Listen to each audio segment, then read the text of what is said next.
On va partir tout de suite à Strasbourg où nous attend Jordan Bardella, président du Rassemblement national, député européen. Bonjour, merci beaucoup d'être en direct avec nous. J'ai vu un tweet que vous avez fait hier où vous annonciez que vous alliez interpeller le président de la République tout à l'heure après son discours. Qu'est-ce que vous avez envie de dire au président de la République ? Je dirais au président de la République que l'élection présidentielle qui vient dans quelques semaines ne doit pas être un référendum sur la crise sanitaire et ne doit pas occuper uniquement le sujet de la crise sanitaire, qui est un sujet important, mais qui est aujourd'hui utilisé par le gouvernement, que ce soit sur le plan français ou sur le plan européen, pour faire diversion et pour faire en sorte qu'on ne parle pas du bilan d'Emmanuel Macron. Alors Emmanuel Macron, aujourd'hui, il est ici au Parlement européen dans le cadre de la présidence française de l'Union européenne.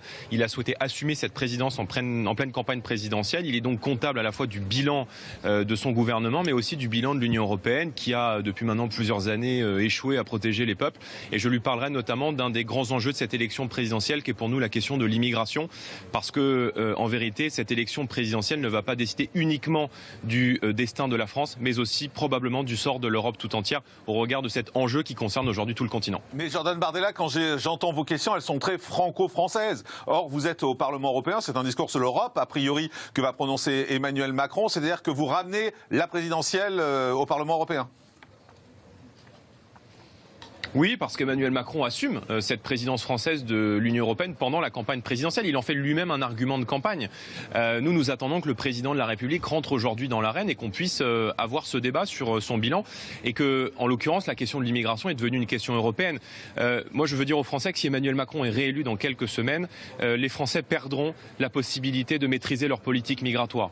C'est passé un peu inaperçu dans l'entretien qu'il a donné aux Parisiens, dans lequel il jouit d'une forme de satisfaction de vouloir emmerder une partie du peuple français. Il dit un peu plus haut qu'il souhaite faire l'Europe des migrations et qu'il souhaite faire adopter le pacte européen pour les migrations. Alors le pacte européen pour les migrations, c'est un dispositif juridique qui vise à mutualiser en vérité le contrôle de l'immigration avec tous les pays européens et de confier ici à Bruxelles à des technocrates, en tout cas à Strasbourg et Bruxelles pour le Parlement européen, à des technocrates qui ne sont pas élus, la maîtrise de la politique migratoire. Et donc évidemment que si Emmanuel Macron est réélu, eh bien une partie du pouvoir de décision du peuple français, de leur souveraineté en matière migratoire s'en ira ici au Parlement européen. Donc évidemment que c'est un enjeu important. Et puis j'évoquerai évidemment d'autres sujets. Le sujet des frontières, le sujet de l'Europe aujourd'hui ouverte aux 4 vents de la mondialisation. Je vous rappelle qu'on a déjà eu ce débat sur l'Europe avec Emmanuel Macron lors des élections européennes et que nous l'avons remporté.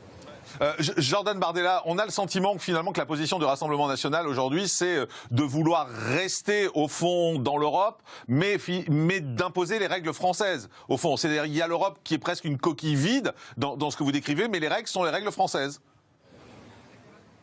Nous voulons tout changer sans rien détruire.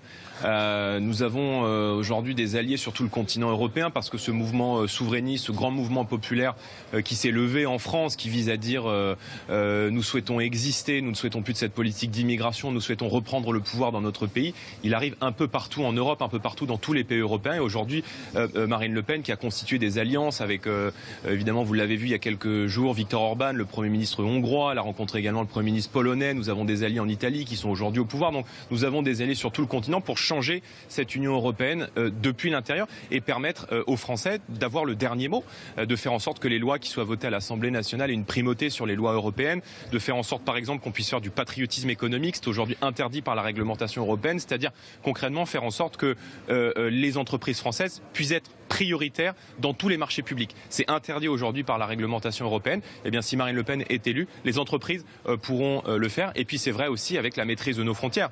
L'une des choses que nous allons aujourd'hui demander à Emmanuel Macron, c'est de rompre avec l'espace Schengen, de rompre avec la libre circulation. L'Europe est devenue aujourd'hui une véritable passoire.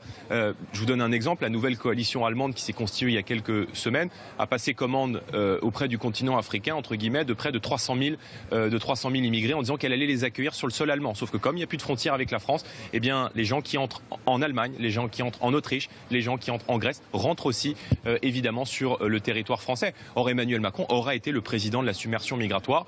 Et notre choix est clair, si Marine Le Pen est élue présidente, nous stopperons l'immigration et de manière très concrète avec des lois qui sont prêtes et qui sont à disposition du peuple français et nous les ferons voter par référendum. Mais Jordan Bardella, est-ce que c'est pas un repli de la France sur elle-même finalement que veut Marine Le Pen? C'est-à-dire que vous voulez l'Europe mais vous voulez des frontières françaises par exemple. Visiblement lui, Emmanuel Macron, va dire qu'il veut renforcer les frontières, mais les frontières de l'Europe et non pas les frontières françaises. On a le sentiment que vous dites oui à l'Europe parce que les Français aujourd'hui sont plutôt favorables à l'Europe, mais qu'au fond vous restez dans ce qui était l'idée de Marine Le Pen il y a 5 ou 10 ans, c'est-à-dire d'avoir une France qui soit quand même repliée sur elle-même. Non, monsieur, il n'y a pas de repli. Ça fait 40 ans qu'on explique cela aux Français, qu'on explique cela à tous les peuples européens. Ça fait 40 ans que Emmanuel Macron et ses amis qui ont été au pouvoir avant à la tête de l'État français ont promis l'Europe sociale, l'Europe qui protège. Il n'y a rien eu de tout cela. Les Français sont extrêmement critiques aujourd'hui sur le fonctionnement de l'Union européenne.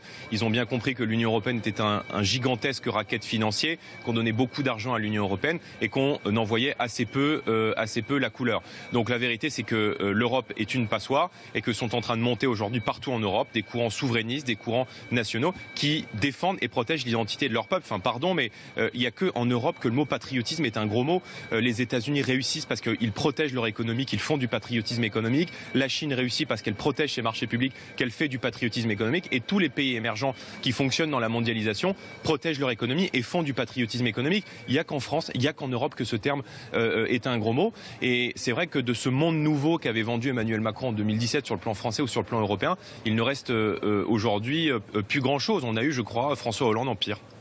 Merci beaucoup Jordan Bardella. Merci d'avoir été en direct avec nous dans Morning Live, président du Rassemblement national et député européen.